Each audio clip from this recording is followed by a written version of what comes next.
Welcome to Vinci's Discourse, where the minds of today's most innovative entrepreneurs are unveiled and explored. And my name is Kyle Campbell, your guide on this journey into the depths of the entrepreneurial psyche. So sit back, relax, and get ready to dive into the minds of the greats. This is Vinci's Discourse. All right, Mercer, awesome, man. It's good to have you here, brother. Why don't you tell me a little bit about yourself? If someone asked you who you are, how would you answer that question? If somebody asks me who I am, so I guess it depends on the role that I'm trying to play in this conversation. But generally speaking, entrepreneur, extremely growth oriented, love turning on light bulbs in other people's heads. So teacher, educator, love the idea of human potential and expanding that and accessing that. More importantly, accessing that, because I think a lot of people don't do that. Okay, so what do you do? Like if somebody asks you, what do you do for a living? Now that's a different question, right? Oh, I know. So I love the way that you differentiated the two, by the way, right? So love that. Very, very cool. Because a lot of people will answer, "Oh, I'm a marketer and I'm a business person." It's like, no, I asked who you are, not what you do. So you got that's that. good. So props to you, man, for catching it. I love it. So let's get into that. So what do you do then? So we actually have a number of different brands. I'm primarily a teacher at heart, for sure. Three main brands that we're kind of known for: measurementmarketing.io, which teaches beginners how to essentially put measurement into an organization, how to measure their marketing, what's working, what's not, how to tell all that, how to use all these free tools that are out there like Google Analytics and all that stuff to actually just get better results from the effort that they're putting into their marketing, whether it's paid traffic or SEO, whatever it is. We've got Measure Summit, which is a virtual event that we do for measurement professionals to help them to continue their training. So we have that. It's about 10,000 people a year that show up for that. And there's another brand called Data Driven You, where we teach some aspects of measurement, but also things like how to run a Facebook ads agency or a Google ads agency. So those are the three primary brands that we're known for. I love it, dude. Yeah, so you're talking about the difference between direct response and classic brand advertising. So, I mean, I don't understand the whole brand advertising thing. Like most Super Bowl commercials, like, dude, throw a call to action in there, you give something away, get email addresses so you can keep in touch. You can't measure it. So it's like you're just hoping, like a wish in the wind, that it's going to work. And, well, I'll give you a little way to think about that. Because I honestly, I think brand's going to be more important over the next few years. Brand marketing is going to have a resurgence, right? And a lot of the reason is because brand is, because I think a lot of people think differently. And honestly, I think I've said exactly those words that you just said, right? Where you're like, oh, they're wasting all this effort, blah, blah, blah. And to some extent, it's not trackable, right? Well, to some extent, right? It depends, right? So it's like, as you get better at measurement, you start realizing what you can see. So for example, if I advertised on the Super Bowl, what should happen to my organic search traffic? Well, it should skyrocket if should go up. Yeah. Right. So I pay a ton of money for the Super Bowl. I should see that day for sure, and definitely for a period of time, a decent amount of people searching for me, because that Super Bowl ad created awareness, right? But that's all it did. It didn't necessarily close sales, but it made them brand aware. Right. Yeah. So I'm aware of the brand. That is powerful, because a lot of direct response marketers are making a huge mistake and this is because of something you can't really tell until over time. But there's a reason why CPMs keep going up, CPAs keep going up, costs keep going up. It's because we're all just telling the platforms, go give me the buyers, give me the buyers, give me the buyers, give me the buyers. And there's less and less and less and less and less and less buyers, because no one's feeding top of funnel. Direct response marketers are used to getting the meat off the bone. They are not used to creating the animal. And brand is all about creating the animal, getting that top of funnel, making sure people are aware of us. They're not as good about getting the meat off the bone, right? So it's really the yin yang between those two divisions. So you need brand to create awareness, and that's what we're doing. Like we do, for example, when we do this podcast, right? You're going to say, "Oh, here's the podcast," and share it with your friends and stuff like that. And we will. We're going to go to Facebook, and we're going to create an ad, and I'm going to buy traffic to send them to your podcast, right? Not even ours, yours. So I'm going to send them there. At that point, we call that offsite brand aware, which means we've taken your fans, we've advertised for them, which makes it cheap clicks, right? They're getting engagement. They're now brand aware. And then we now have a retargeting audience where you've clicked on that. So I know you like podcast. Now all of a sudden you start seeing me on all the other podcasts I've been on, right? But now the calls to action aren't going over those podcasts. Some of them will be, but some of them are find out more over here. And that's where they come over to measurementmarketing.io in that particular example. Now they are what we call on-site brand aware. They're aware of us being in our building versus in your building now, right?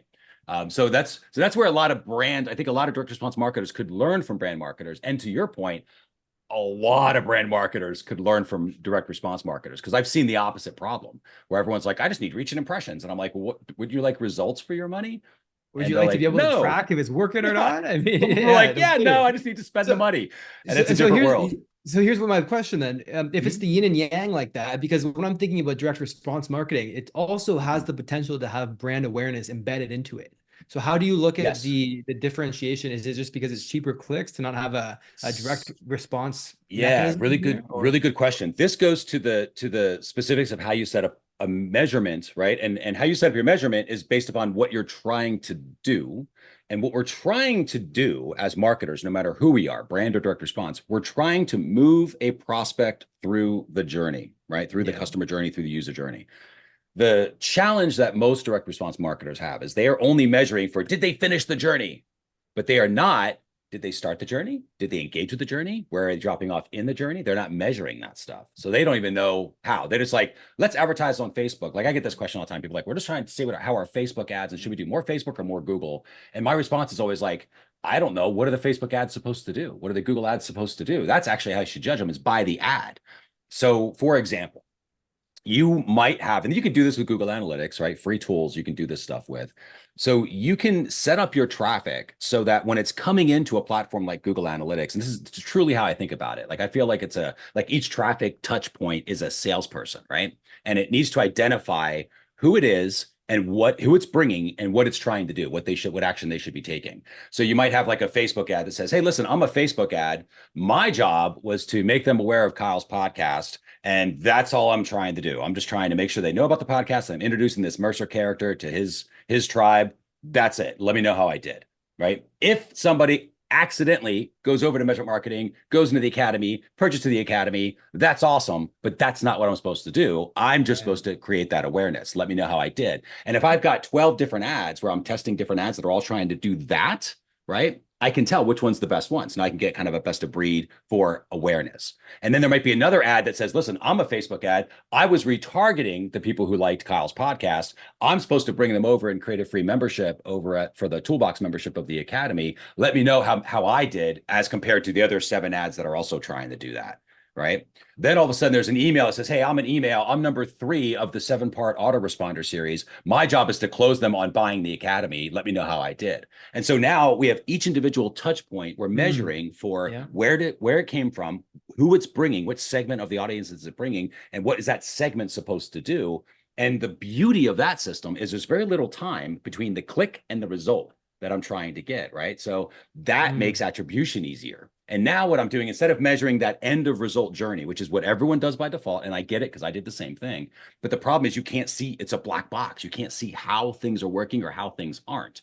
But when you're measuring for, okay, did they go to this stage and what was really good at this stage? Then how did we get them to engage and what was really good at getting engagement? Then how do we get them to go and take a look at the offer page? And then how do we get them to actually purchase? And when you start measuring like that, that sort of reveals to you how your marketing works, how the traffic works, and specifically, this is the best part, how those different traffic sources actually work together to move the user through the journey. And now you start going, oh man, now I understand how to use my Facebook, how to use Google Ads, how to use SEO, how to use email, because you can measure for that. Because you know how that works, you can start to say things like, well, this is how it should work next week. So if I spend $1,000 on Facebook ads instead of $500 on Facebook ads, here's what should happen when I spend $1,000, and you measure that. And so now I'm marketing work, kind of driving through the windshield versus driving through the rearview mirror. Because most companies are always looking back, asking like, what happened to that money I spent last week? And they should be saying like, what's going to happen next week, right? So that's how I think about it. It's all about the user journey and measuring these different stages. Yeah, see, that's interesting. I mean, like, I feel like most marketers should definitely be taking a look at the step-by-step analytics between touch points, right? Because it's trackable. Sure. It's relatively easily measured. It really is. And because there's no time between the click and the event, that's what makes it easy. You can do last click, which is the easiest attribution in the world. You don't have to worry about time decay or linear decay or first. You don't have to worry about that. It's like, stop asking multi-touch attribution questions, just start measuring it differently, and you automatically have the answer you were trying to get in the first place. what kind of a time period do you look at the marketing campaign over? Because it sounds like if you're talking about more of a branding angle of it, you're talking about a longer term cycle of a client, which I mean, it should be looked at like that. But I mean, you look at for example, Cadillac could be advertising to 10-year-olds and not expecting a return on that investment for 20, 30 years, right? So I'm wondering what kind of a time potentially. So I'm wondering what kind of a time period you were looking at the investment period being. It's a really, I kind of look at it like a garden. So in that, and I think this is probably what like Cadillac would do, right? Kind of using that example. So you got this car, and they're branding because they want somebody to buy a Cadillac in 30 years, but they're not advertising to 10-year-olds for that. That's not it. That's not what they're trying to do, right? Like that's an accidental secondary benefit. No one is saying, I'm going to spend this money now, so in 30 years, I'm going to get my return, because they would be fired, because who can wait that long for return, right? So even brand marketers aren't doing that. That's just like an additional benefit that you have. But they will want to create brand awareness, because maybe I just bought a car. They know on average, every 5 years, people flip out cars. So I'm going to be back in the market. I'm nowhere in the market right now. If you think about the market being a bullseye, and like the bullseye is the day you're going to buy the product, because now you're in the market, you've got the need, you got the money, let's do this, right? Take action. That's the middle of the bullseye. I am much further out now because I just bought a car. So maybe I'm 5 years out. That's what the awareness advertising is for. So they want to keep that constant thing going so that I remember Cadillac. So I start thinking, wow, mine doesn't do that. Right? Oh, they have this cool feature. Oh, now they're doing EV stuff. Oh, now that's good to know. So I've got that top of mind awareness. So the next time when I get into, hey, I'm like, maybe it's 4 or 5 years in, maybe I've got a lease, the lease is starting to come up. I start to look around. Maybe I want to try something different. Maybe I want to try that fancy SUV all of a sudden, right? Or the Lyric EQ or whatever or EV that they've got going on. It's like, why would I know that? There's only one way I would do that, is because of brand, or I'm actively researching on the internet, and it's a combination of both. Why would I actively research on the internet? Everything that I research about Lyric, I'm going to remember what those brand advertisers did, because they're putting it in my head. So when I think Cadillac, I think a certain thing. That is because of brand. It's not because of direct response. Direct response doesn't do that. You almost can think about any direct response brand, purely direct response brand, and it won't have anything in their head if it's just direct response, right? And if it's really bad, they'll think scam, because there won't be anything there. Yeah, that's possible too. Whereas brand, there won't be anything in their head, because they'll have compared to brand marketing, it's not the same, right? So yes, they might know, like, oh, I got this guy's thing, blah, blah, blah. But you go to talk to somebody about it, they're not going to they don't even know what to say. They're going to make up their own stuff based on their experience, because the brand didn't tell them what to do, right? And I'll give you an example of how we do this in our company, right? Even though we were direct response, we grew direct response, right? But the measurement marketing, so we have measurementmarketing.io, that's a brand. Literally, that's the company name. So it's always Mercer, co-founder at measurementmarketing.io. Always that, because I need the website name, remember. That's why I named the company the actual domain, because we didn't have a .com, right? So I did that. That's brand. Mercer is a brand, right? Technically, my name's Chris Mercer, but there's always another Chris in the room, and I've truly gone by Mercer forever. But Mercer is a brand. So people can say, oh, yeah, I've heard about Mercer. I've heard Mercer talk about blah, blah, blah. And that's how it's referenced. So Mercer's got a brand. In the academy, right? The Measurement Marketing Academy, that's a product within the Measurement Marketing Academy. That's a brand.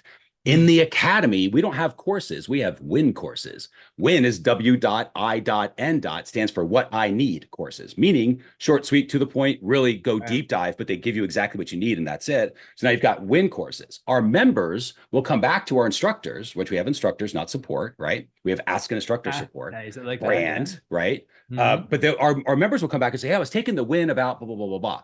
That's purposeful. So now they're not saying I took the course, they're saying I took the WIN. Here's the WIN. What's the next WIN on this? That's how they reference it. That's on purpose, right? That was a brand marketer decision where we came in and said, okay, we need them to speak a certain way, to be able to communicate a certain way, to talk to others about the product. How will we load their lips to say the things that we would normally say? We want them saying, oh, they got these things called WIN courses. Well, what's that? That's different. It's not, it's a course, but it's a brand name. So it carves out a little spot in the head where I can say, well, yeah, here's why we are different, and I can have those conversations. So that's where brand plus direct response it's really like a yes and. You get both, and it supercharges both. Direct response powers brand powers direct response. Yeah, it's like the yin and yang. The black fish is chasing the white fish, and See? and on she goes, right? Yeah, Yeah, exactly right. exactly. Yeah. It's interesting the way you look at it like that. I'm wondering what the difference is between how you look at a direct response campaign and a branding campaign, and exactly how you accomplish that union between the two of them.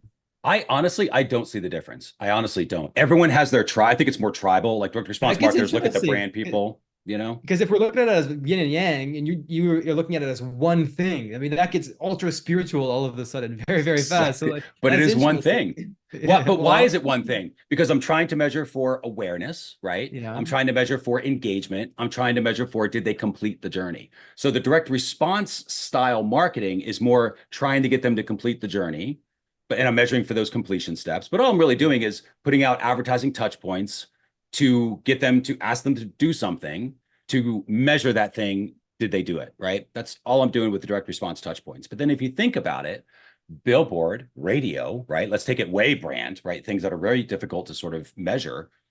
I'm sitting there, well, I need to know that there's awareness. So in a way, if I advertise, going back to our example of Super Bowl, if I advertise in the Super Bowl, right? If I advertise on radio stations, do a big campaign in, let's say, Detroit or wherever, I'm asking them to be more aware. That's what the radio station is. It's not, people don't just say, hey, here's my company. I'm glad you know. Okay, I'll see you. There's always some sort of call to action. So it'll always be like, visit more, learn more. You know, hey, the next time you need a radiator, make sure you call the radiator repair company or whatever it is. So if I was doing measurement marketing stuff, I would say, hey, just here's what we do. Measurement marketing at times, right? Check out the Measurement Marketing Academy today.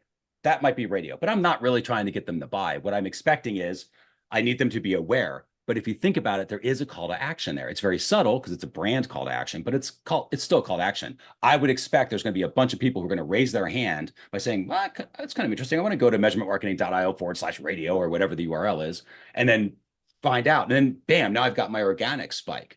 At that point, I can retarget that traffic. Right. Yeah. And now it's like, okay, now the direct response arm picks up a little bit more. But to me, it's all the same thing. You're just measuring for a specific behavior that you're trying to get from that touch point. A billboard is going to be really hard to close. Right. But I'll give you an example of how a billboard could be more direct response.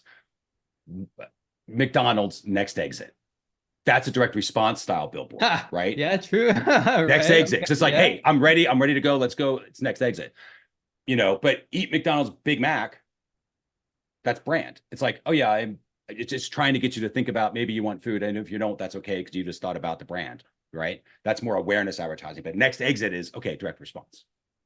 See, when I think of direct response, I'm thinking directly trackable, something that you give to somebody, you get something in return, and you can track the monetary spend on advertising, the return on the ROAS. I really like what you talked about with the bullseye analogy, because let's say somebody just bought a car, we can go back to this, and the bullseye, so that they went from this to 5 years out, and day by day, event by event, they slowly get closer in. And so by keeping that retargeting on, so you essentially use the branding to capture their cookies, or to get in their it's to keep their attention. To be able to, if you think about it, it's to keep the space inside their head, right? So they don't forget about you. Because imagine if Chrysler didn't advertise anything for 5 years. And then as I get closer, all of a sudden they start doing a bunch of advertising. Chrysler, I'm like, what's a Chrysler? Because I've got 5 years of Kia in my head. I got 5 years of Volkswagen in my head. I got 5 years of Ford in my head. Who's got the mind space? And when am I going to think Cadillac, right? Way down, or whatever the brand is that stopped advertising. I'm not going to think about them, because everyone else is more, it's the recency, frequency, right? This sort of thing. That's what that is. So I'm getting that top of mind awareness. The bet is I think about them first, right? That's what they're hoping, right? And that's where I think, okay, maybe not, but at least you're aware. And if you just say, let's just do what brand advertising does well, which is make awareness happen. And then the more direct messages, right, to kind of bring in that direct response style, is getting them to more take not any action, a specific action. And then to your point, can we measure for that? Right. But we're not, I mean, this is the world we live in now. We're just measuring less and less every day, because you can't.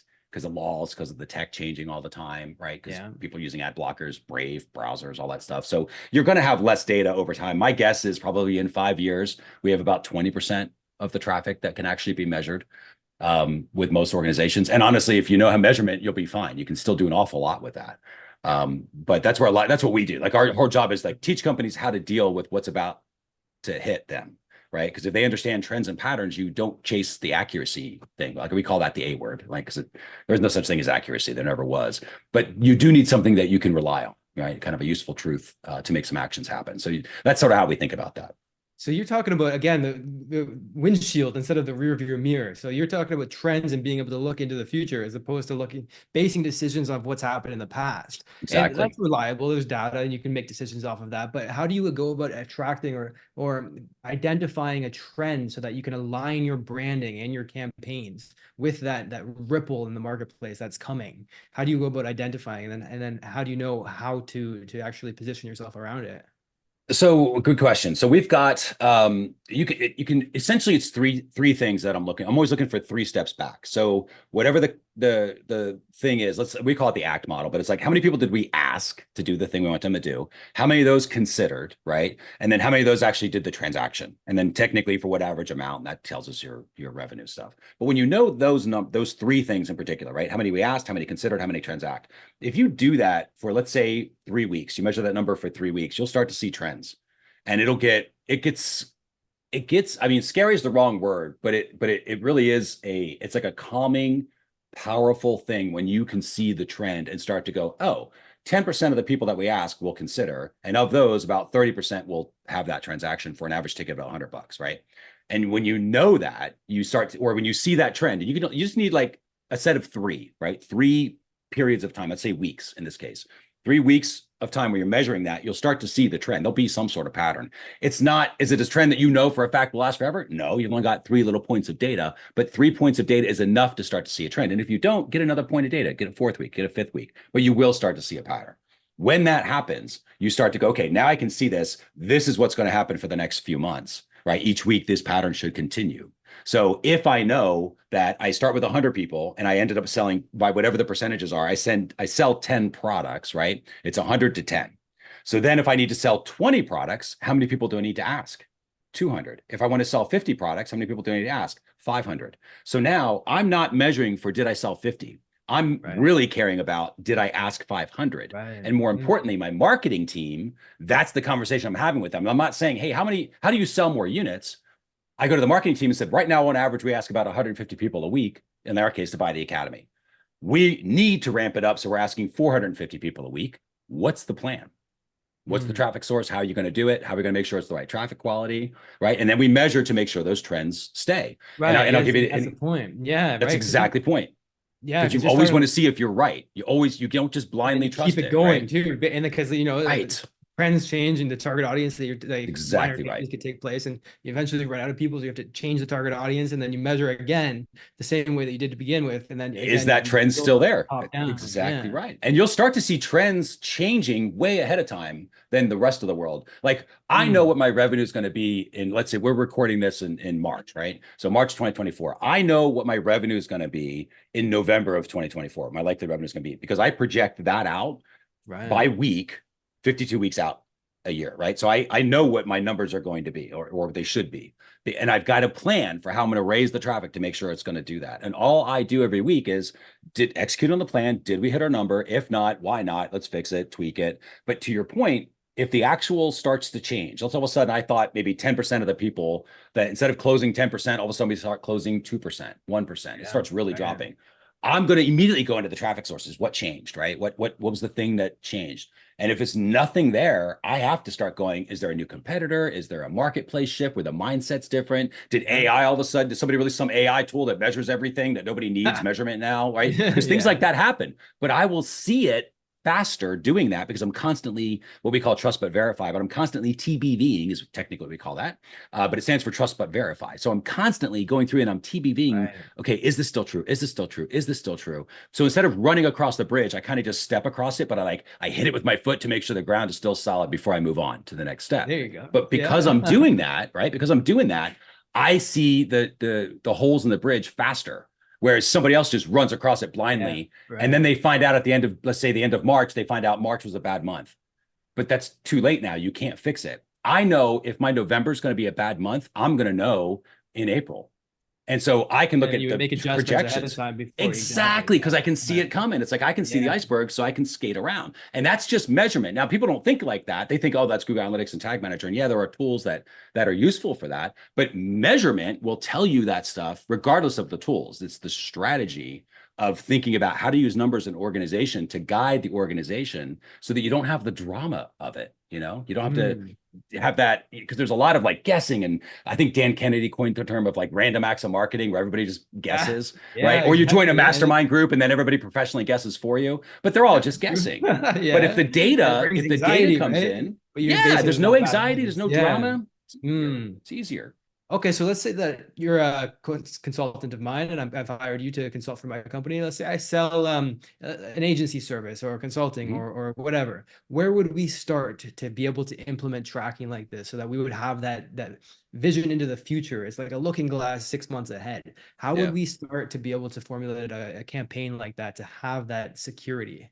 So it would a great question. So we sort of have a framework that we'll follow. So we have the plan, right? 3 simple steps. You're going to plan things out. You're going to build out the thing, and then you're going to launch it and use it, right? So in that planning stage, there's 3 keys to that step.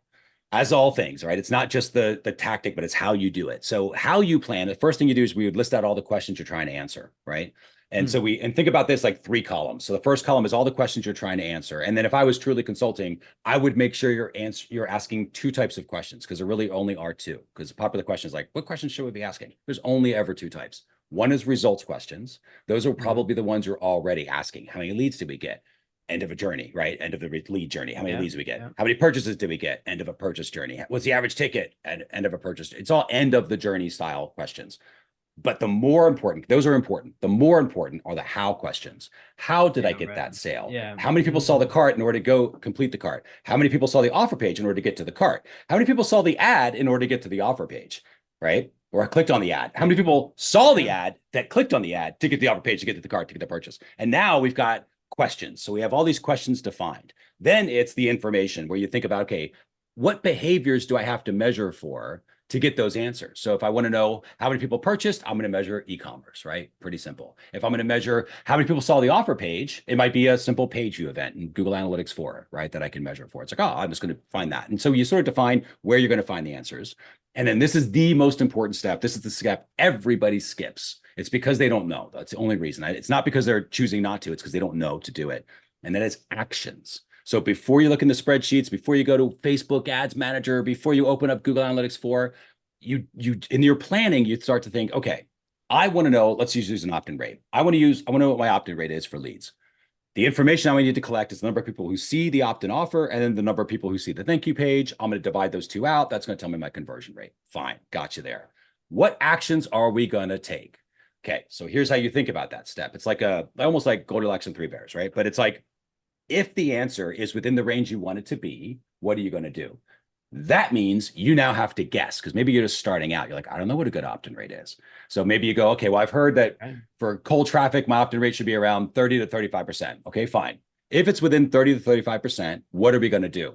Well, if that's the case, I'm going to do 2 things. I'm going to make sure the leads are buying, so they're qualified, right? Because I don't want just junk leads. And I'm going to try to scale the traffic, if that's true. So I'm gonna go back to that traffic source and please kind of have some more. And I'm going to try to buy some more leads if I can, with it, keeping lead costs within lines. So that's an easy one. But what are you going to do if the conversion rate's lower? Hey, I hope you're enjoying the podcast. And I want to let you know that I've got a free book that you can get if you want to tap into more of these resources. And you can get that for free at kylesbook.com. Back to the podcast. Then 30%. Let's say it comes in at 20 or 15. Well, then it's like, well, okay, maybe it's the offer. Could be that just nobody wants that thing or I have to pitch it in a different way. It might be a really cool cheat sheet, but I'm not presenting it in the best way. So I got to change how I offer it. That's where it might be that, man. Yeah. Or it's the ad. Maybe the ad set them up wrong, right? I mean, we've seen that where it's like, go. Well, you've seen ads that probably say like tires on sale, and you click the button and it goes to like sweaters, and you're like, what is this? This doesn't make sense. It doesn't match the expectation. So it's like, okay, we're going to tweak that. Or what if it's too high? What if it comes in at 75% opt-in rates? Well, that's also bad. Because that says to me, I'm targeting too small of an audience, and I got to scale out the audience a little bit more, because it shouldn't be that high.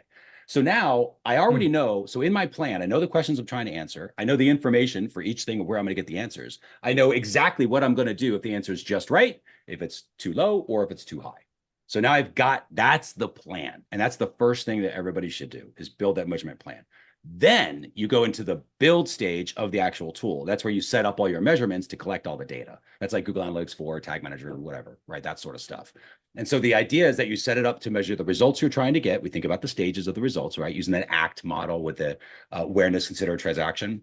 You identify the traffic, you make sure the traffic is tagged so it can tell the story of who it is, who it's bringing, what they're supposed to do, and you make sure that's all in there. And you will start to see a natural story of which traffic sources cause which specific results of the journey. At that point, the build is done. Now you actually use your model. You're using your system. This is where you're looking at the reports, whether it's Google Analytics, Facebook Ads Manager, spreadsheets, Looker Studio, whatever you're using. So at that point, the first thing you're doing is you listen. And the reason we say listen is because what we're doing is we're trying to listen for the conversation that's happening between the users and the website. And the way that we listen to the user side of the conversation is by using measurement. The better you get at measurement, it's like the closer you can listen into their side of the conversation, right? So now we can tell by all the behaviors they're leaving behind what's happening.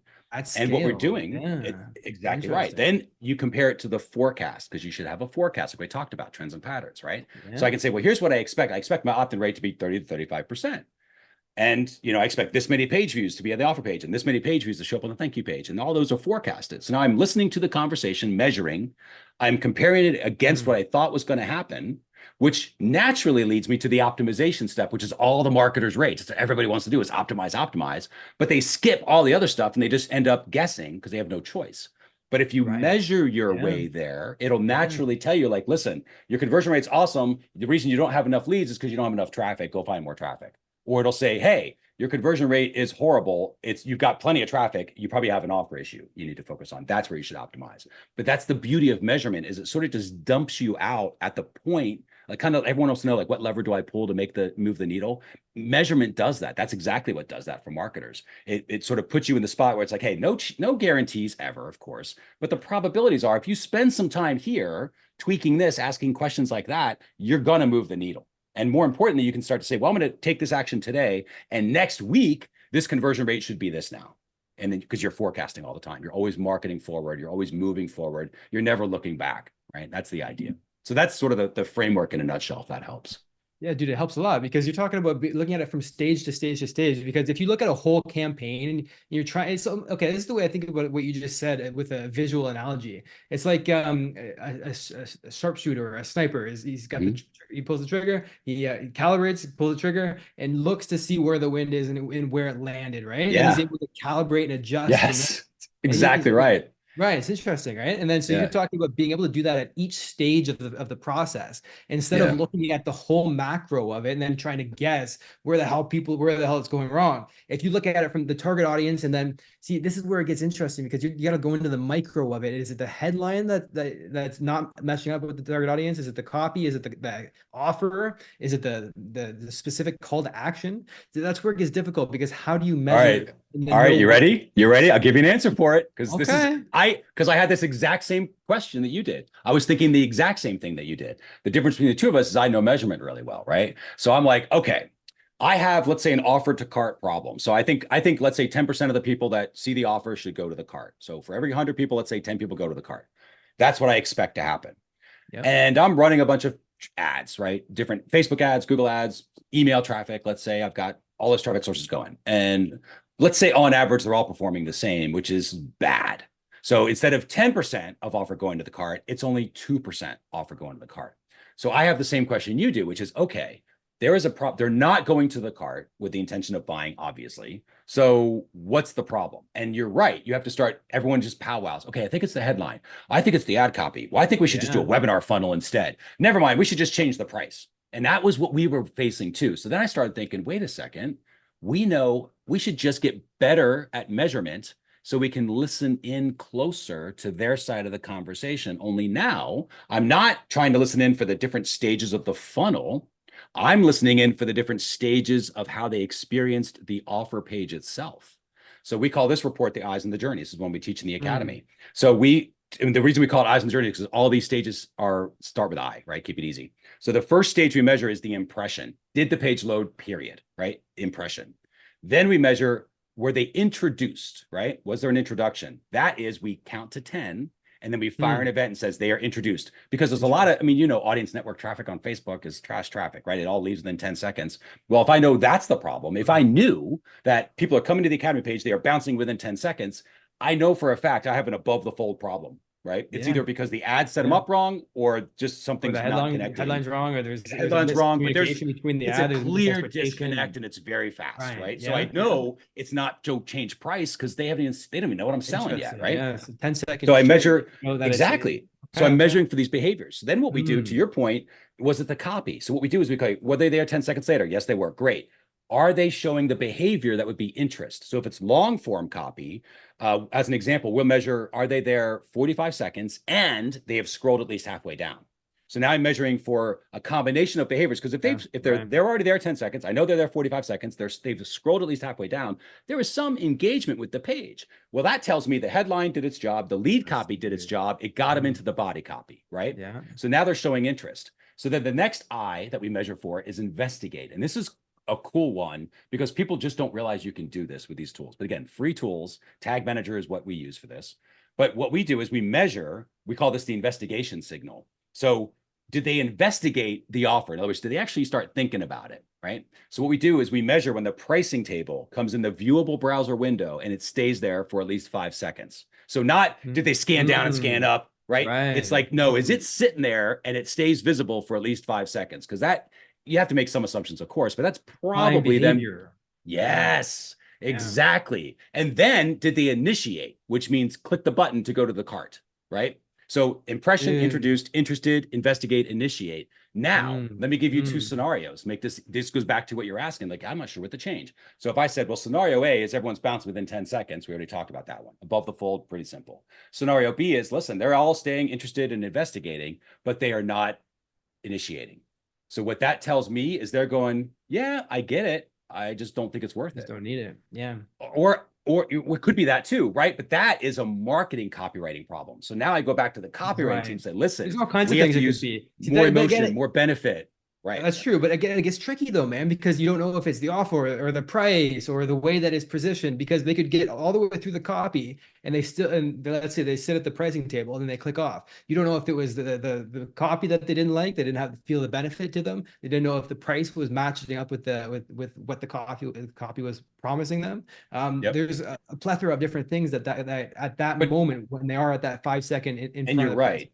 Yeah. And you're right. But I'll try to simplify it. I'll simplify it. I'll go to the marketing team. I was like, you need to build this page. What's the point of an offer page, right? Is it to sell the product? No, because it can't. Education. It's to build value, right? Because if I believe it's to make value. it's like that seesaw, right? So all of a sudden I start going, I have, let's say the Academy, right? $2,000 for the Academy. It's lifetime access to all the courses and everything else. If I just said, like, you have $2,000, I have the Academy, right? Right now, if I just said, would you like to buy the Measure Marketing Academy? What Academy? For what? Yeah, you're like, my $2,000 is worth more to me than the Academy, right? But if I can communicate in an offer that says, hey, the Academy actually is going to give you $35,000 worth of value and turn you into this amazing person that you're never going to think the same way again. You're going to be a lot more powerful, a lot more in control of your own destiny. You get to keep these skills for the rest of your life. That $2,000 that you have seems like, man, I should get rid of this because it's a better trade for me to exchange $2,000 for the Academy product. That's marketing, that's sales, that's copywriting. So I'm going to go back to the copywriting team, and I don't let them get away with the excuses of, we should change the price. We should do that. I'm like, no, build value, sell harder, make it work. Blood, sweat, and tears in that message. Like, go down swinging, because a lot of them don't necessarily do that. They're taking their best swing at it. Don't get me wrong, but it's got to evolve. And if the market's telling you, if you have to listen to feedback, and if the market's telling you, like, yeah, I get it, I just don't think it's worth it, make it worth it. You think, how can we make it worth it? Not, how do I charge less? How do I make it worth it? Yeah, because how do I add more builds value, muscle, perceived value, so that by the time they get to that purchasing decision, it's the values up here. It's like the tilted scale is, but it's just started like this and just slowly, sentence by sentence, exactly right, to turn like that, right? Right. And that's where you use your best practices. Like, okay, did they, should we add testimonials? Maybe we can add another bonus. Add a call. That's where you can do all those tactics. At that point, how do we do it? There's different tactics, but you're trying to build the value. That's exactly right. Yeah. The perceived value, right? So then there's all kinds of different sales vehicles that can go into. You can have a VSL, you can have a webinar, the sales copy itself could lead into this. You can have a quiz. There's all sorts of different promotional opportunities that you could put in front of the offer. How do you know? I'm still curious. let's say they've made it past the 10-second, they made it past halfway, they've sat at the pricing table for 5 seconds. How do you know what to adjust if still the conversion rate is still too low? Because like I said, it could still be all of the above. It could still be the wrong sales vehicle. It could be that there's not enough benefits, that they don't feel the value shift yet, which could contribute to all kinds of different copywriting issues. So how do you know what to change if they're still not making the purchasing decision at the pricing table? Yeah. Really good question, because you don't want to have to feel like you're guessing, but there's always that, right? Because we're in a world of probabilities. There's always probabilities. There's never certainty ever. So you don't try to find certainty. All I know is there's not enough value built. You have to stop with that. Start there. It's value. There's not enough value being built. And this comes from sales manager training. I was a sales manager for like 25 years, right? So that's my main background is in sales. So it's like, that's the stuff where I'm like, you never let a salesperson go, well, I just give it away. I'm like, well, no shit. But if you learn to sell better, you'll make more money. And you got to learn to sell. You got to believe in your product, and you got to say, okay, are we really doing all the benefit? If you're like, hey, I'm going down swinging, I don't know what else to do, I would give it to somebody else. Go to, that's where the masterminds come in. You go to your friends you've got and say, take a look at my offer page, and where am I missing the mark here? Right? Load up the copy in Chat GPT. Tell Chat GPT, you are a blah, blah, blah, blah, who is blah, blah, blah, blah. You are highly skeptical. Please look at the copy and tell me why you didn't buy this product. Come up with 13 reasons, and it will come up with 13. Then say, come up with 100 more. It will come up with 100 more.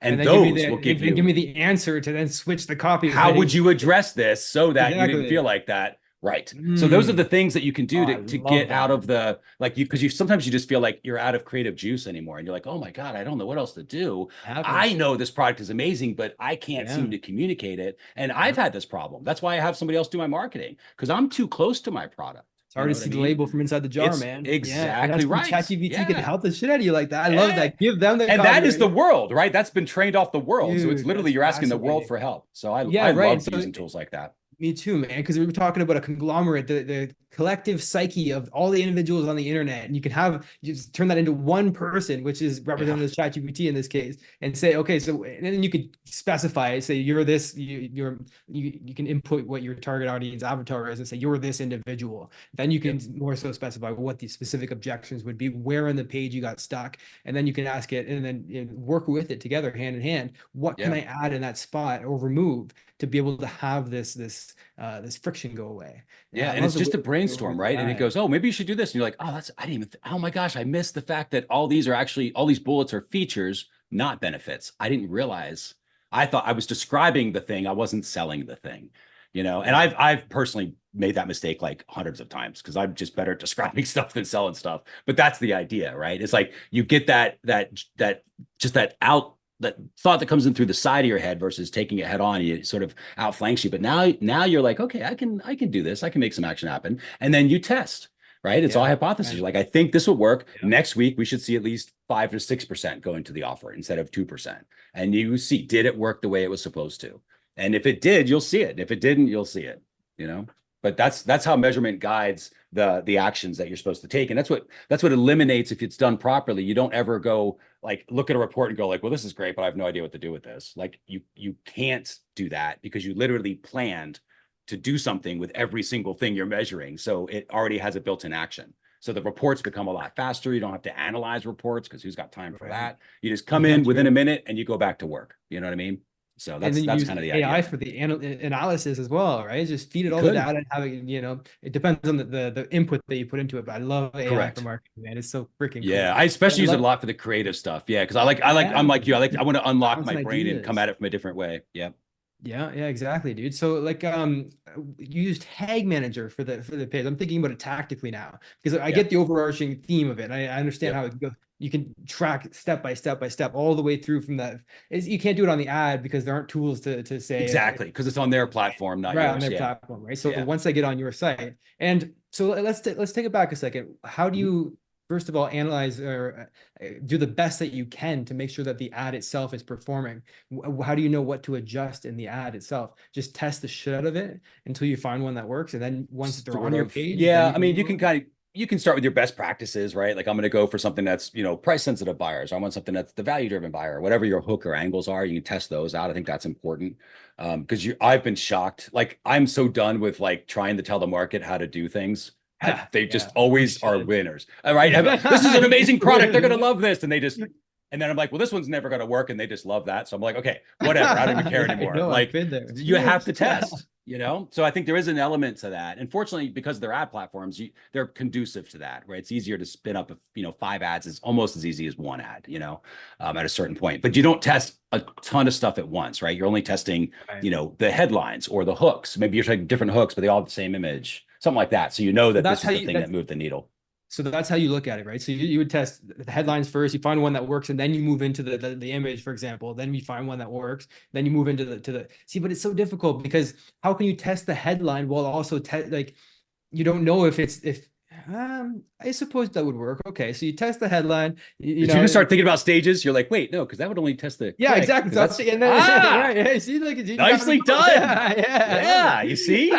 Because I'm not a big paid ads guy, man. So it's fascinating to hear this end of it. And nor do I track enough as much as I should. I mean, yes, I have the page to page, the action to action tracking step by step, but I don't have the tag manager on the page tracking if they're on the above the fold for 10 seconds. So you can't communicate to your client, hey, this is on you, not me. I'm sending them. They're looking at it and they're saying it's not worth it. Juice up the copy.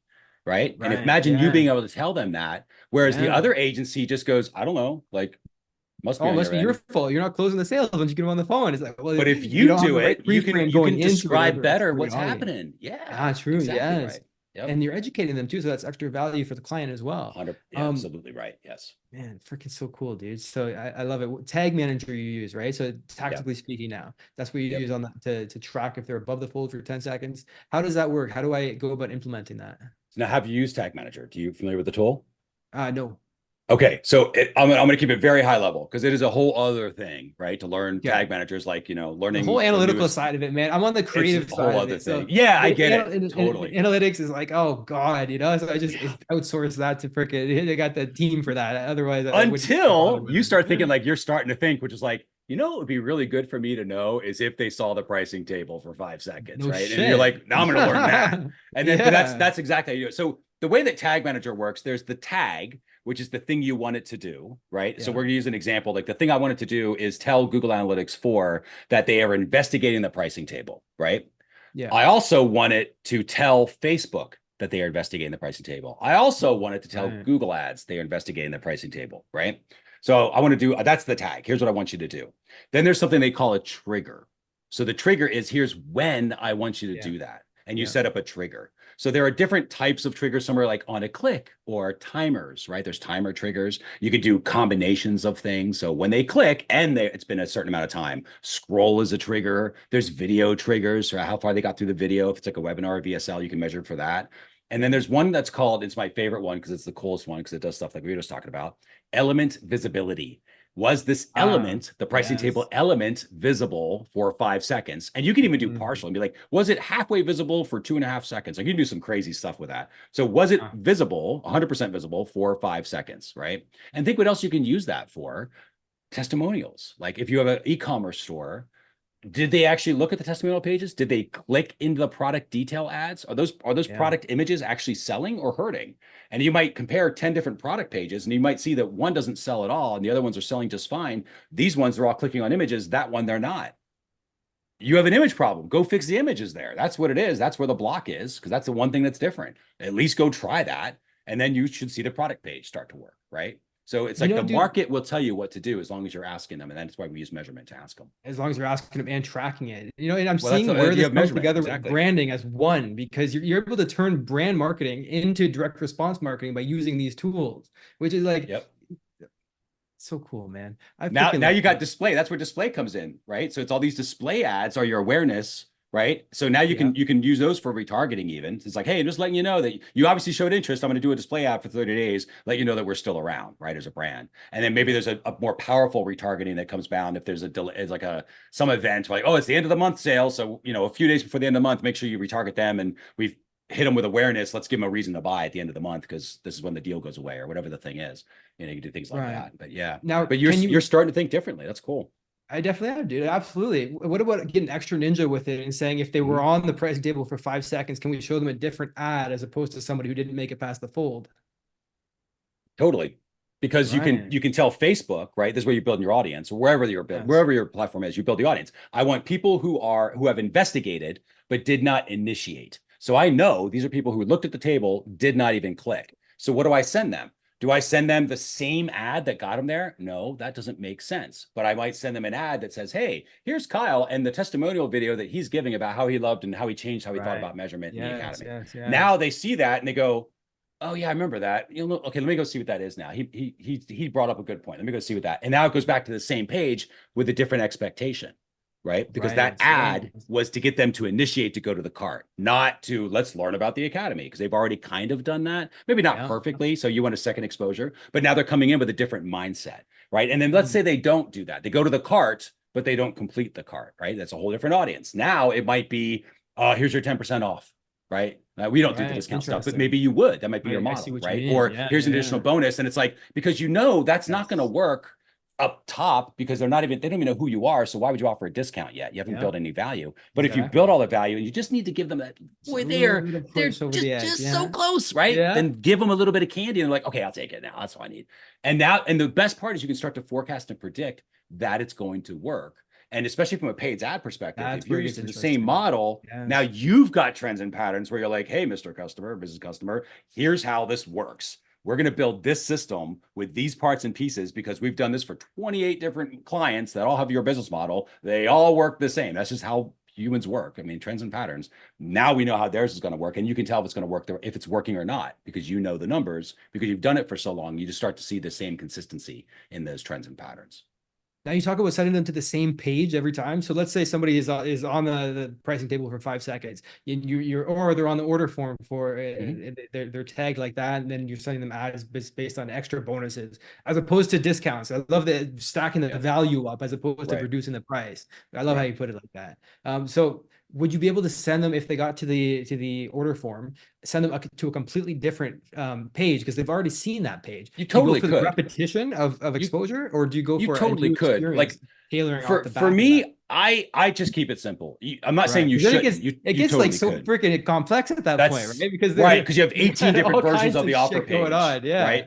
But if you think about it, there's a lot you can do with anchor points, right? Where I could say, okay, I'm going to give them with a link that anchors to the testimonial section of the page that maybe they skipped. So now when they click the link, it anchors to the testimonials, or it anchors to the pricing table. Thing. It's just okay, interesting. It's bringing you to the point that you left off at. Right. And then if they're like, how did I get here? They can scroll up and they can, oh yeah, this is okay, cool. That is so freaking cool. So there's different ways. And that's the stuff I would test and play with, because there's no guarantees. And even if it worked last week, it doesn't mean it's going to work again. Right. I mean, trends change, but that's what I would do. That's how I would think about it. Try to reuse, I like keeping things simple. Try to reuse the same pieces if you can. You only grow into complexity if you absolutely have to. And sometimes, there might be like, hey, they didn't buy the offer, so let's send them to but I would do it like almost like a downsell offer. Like, okay, you didn't buy the academy. Let's invite them to the next webinar. Right. So there's a training webinar because they clearly showed interest, just wasn't enough. Maybe the free webinar where we talk about this thing for an hour and a half warms them up, educates them, they can ask questions. Now they're more likely to buy. So we'll capture them that way, So there's lots of different things you can put in place. I love it, man. This is so freaking cool.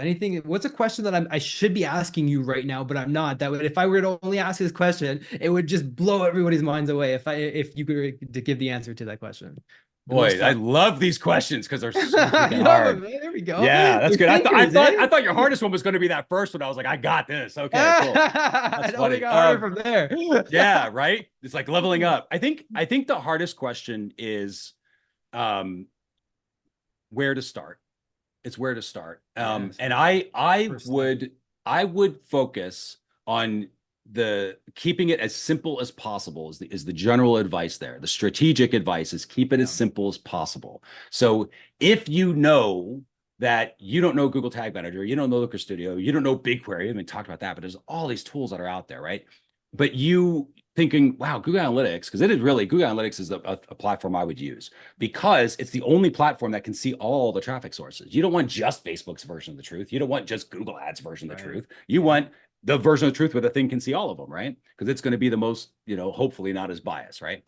So I would really work on GA4 and start with that and then grow into, because I've had students that are like, I want to learn Tag Manager and Looker, and it's too much. So now they've filled their brain with a bunch of meaningless stuff that they don't know how to do because they haven't practiced it enough, right?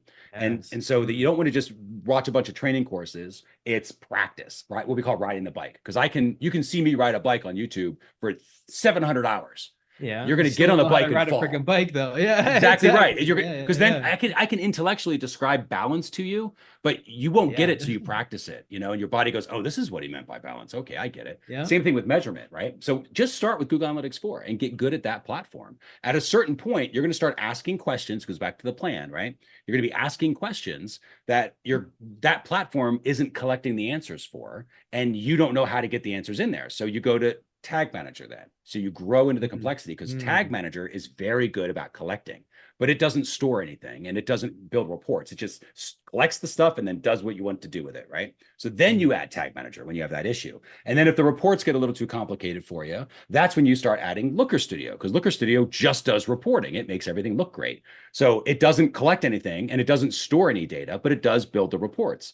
So then you have Tag Manager collecting everything, Google Analytics storing everything, Looker Studio displaying everything, and you grow into that. But don't try to do too much too soon, because it overwhelms you. I couldn't do it. And knowing what I know, I couldn't do it. It's too much. So you use the tool where it is. The phrase would be, get good enough to get going, come back and make it better later. Give yourself that permission to be like, is this perfect? Is this what Mercer would do? Probably not, but I got 10 years on you, man. I got so much measurement muscle, you can't compete. So you don't try to do what I'm doing. That doesn't make sense. But I'm on the exact same path you are. I'm just 10 years ahead. So you just keep walking that same path. You have to be where I'm going to be eventually, you know? So you're on this, I've stood where you stand. So I know what that's like. And it's like, okay, just get good enough to get going, come back and make it better later. And as long as you're willing to do that, take that constant, consistent action and give yourself the pat on the back for like, hey, even if it didn't work, it's okay. I learned something new. I'm a little bit better today than I was yesterday. Yeah. That's all that matters. All of a sudden, pretty soon you look back and you're like, oh man, in 3 months, you're like, actually, and that's what I would give yourself, about 90 days. To judge, right? And you can look back after 90 days and go like, okay, I am in a different world now. I'm in a different place with these tools than I once was. Exactly right. So get good enough to get going, come back and make it better later.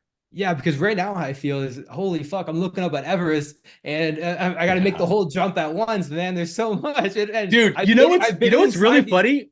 I love that you said Everest, because we have the framework I talked about, plan, build, launch, right? In fact, I'll give you a link that'll give you a free course for that, so you can learn that framework. But in the framework, not only are the steps important and the keys to each individual steps we talked about, but there's levels. And so we call the first one the cave. And that's when, like, most marketers are marketing the blind, they're bouncing in walls, trying to figure out what's working, what's not.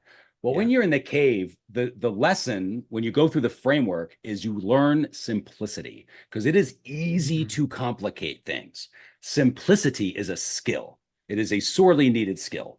And it's easy to complicate, right? Because everyone wants you to complicate stuff all the time. Everyone knows how to complicate. They do not know how to keep things simple. So we teach, here's how to do this in the simplest possible way so that you just get out of the cave. That's your job.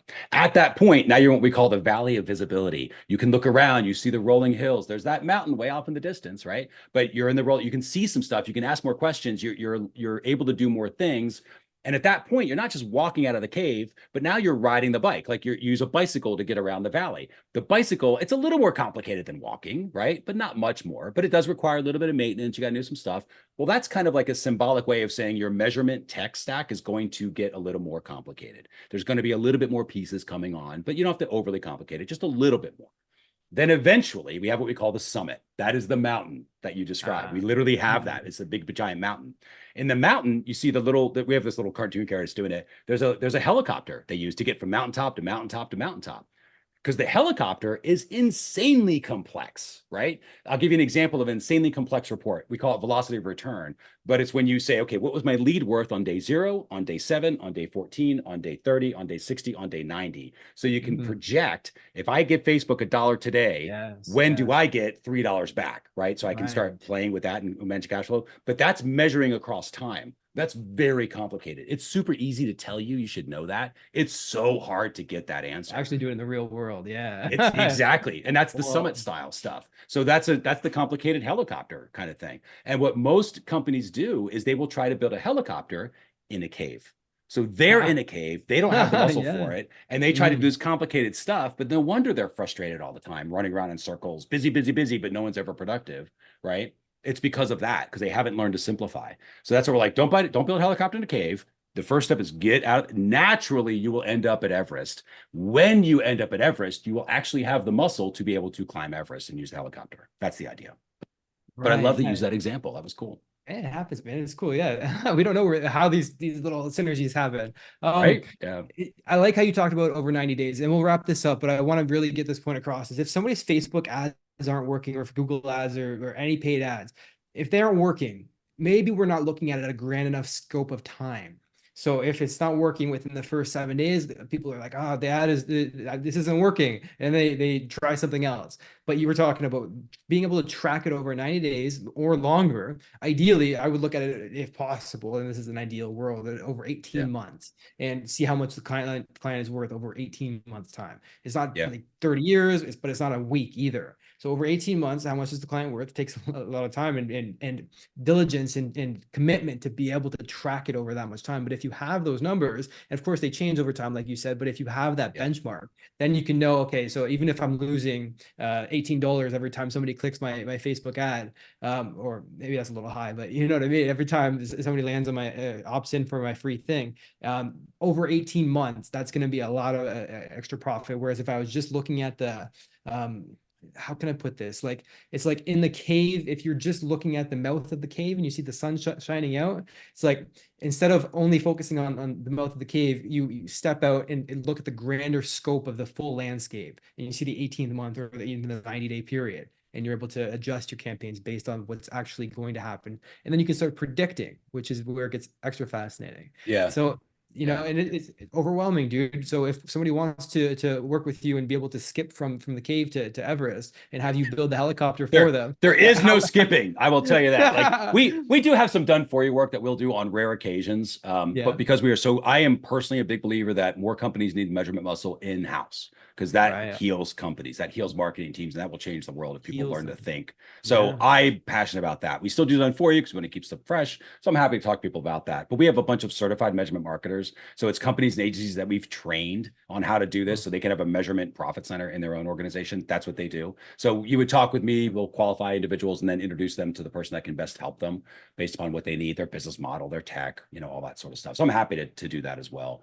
And for those that want to learn, like I said, yourself included, I'll give you that course if you want, that measurement marketing framework course. And there's a ton of tools that we have too, like there's a traffic tracking toolkit, there's a dashboard planner, there's the optimization split test pipeline. I mean, there's all sorts of, there's a forecasting power planner. There's lots of tools back there that'll give you as well. Awesome, man. Yeah, so hook me up with that link. We'll put it in the description, and then we can learn to build the helicopter piece by piece, step out of the darkness and see the light. Exactly right. Yeah. So just go to measurementmarketing.io/Kyle. That's where it'll be. It'll take you right to that page, name and email to give you the login. You'll get the course and all the tools. Perfect. Mercer, dude, you walked us through a masterclass in tracking today. Thank you so much. I appreciate that, man. Thanks again for having me. Pleasure, man. Seriously, my pleasure. The way we walk through step by step, it just changes the whole landscape of how you look at marketing from dark to light. So yeah, thank you so much, man. We'll keep in touch. Okay. Thanks, Kyle. Appreciate it. All right. I hope you enjoyed that podcast episode. And if you want to get a free copy of my book, go to kylesbook.com and you can get a copy there. I'll talk with you soon.